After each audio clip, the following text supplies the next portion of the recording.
ఓం నమ శివాయ.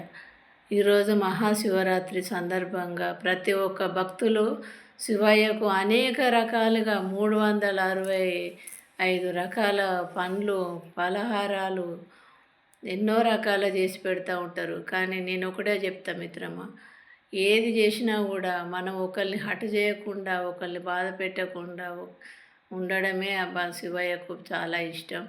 ఒకరి మీద ఆధారపడకుండా బ్రతకడమే శివయ్యకి ఇష్టం. ఒకరిని బాధ పెట్టడం అతనికి అస్సలు ఎంత మాత్రం ఇష్టం లేదు. మనం ఎన్ని సంపాదించినా ఎన్ని చేసినా చివరకు మనం చేసినదంతా వృధా అని తన నుదుట పెట్టుకున్న విభూదే మనకు సాక్ష్యము.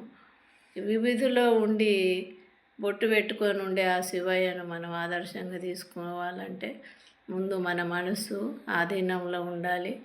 ఇతరుల పట్ల ప్రేమ దయ కలిగి ఉండడమే ఆ శివయ్యకు చాలా ఇష్టం. ఏమంటారు ఫ్రెండ్స్?